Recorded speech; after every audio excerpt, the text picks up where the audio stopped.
Okay, so episode Dark and Light Side, episode 330. This is Dark and Light Side of Life, episode 330, April 1st, 2025, first Tuesday. So ngayon, alamin natin saan manggagaling yung problema ninyo. And this is a general reading for everybody.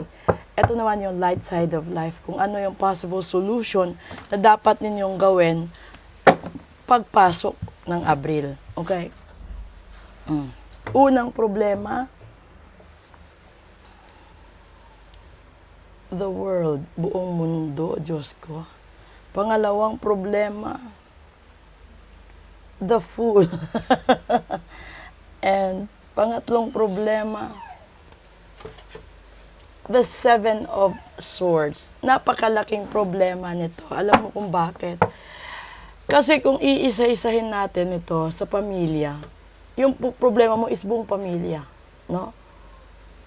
Na para mong ginagago, that's the exact word, ginagago mo sarili mo sa paghanap buhay, sa pagsagip, sa pagtulong.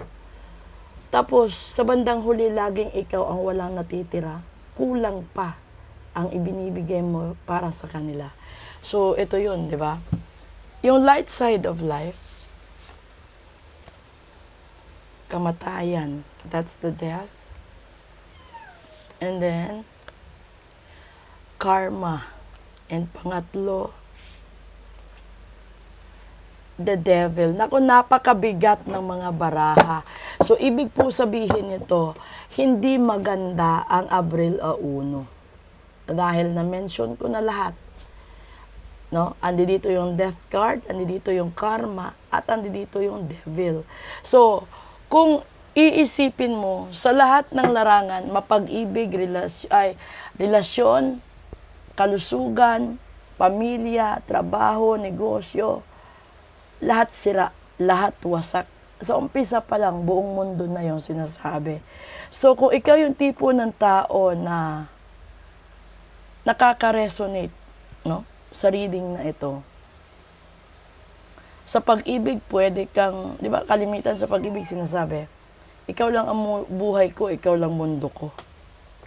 Tapos, sa bandang huli, ginawa mo na lahat, iniwan ka, tinalikuran ka, sinaktan ka, ginago ka. Natalo ka, di ba? Pakiramdam mo, mamamatay ka. Pakiramdam mo, hindi ka na magsusurvive. And then, you keep always saying na makakarma siya. Pero alam mo anong nangyari? Andi dito pa yung demonyo, buhay pa. So, di ba, sa larangan ng isang pagsasama, sa isang pamilya, sa trabaho, sa negosyo, dapat may harmony. Dahil never ka magiging successful kung walang harmony. So kung gusto mong magkaayos kayo, iparitual mo. Kung gusto mong magkabalikan kayo, iparitual mo. Kung gusto mong patawarin ka, iparitual mo. Ganun lang yun. Kung gusto mong gumaling, iritual mo din.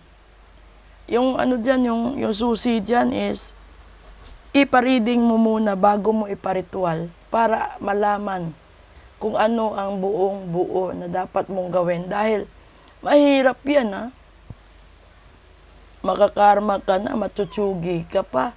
Habang nasa tsugi ka na stage, dinidemonyo ka pa. O di, mapapasa na all. Diba? Yung Abril mo, Diyos ko. Ito yung sinasabi talaga. Uno pa lang, ubos na agad ang blessings mo.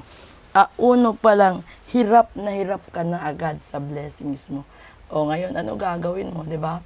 So, iparitual mo, ipareading mo habang kaya pa. Okay? So, proceed tayo sa English episode natin.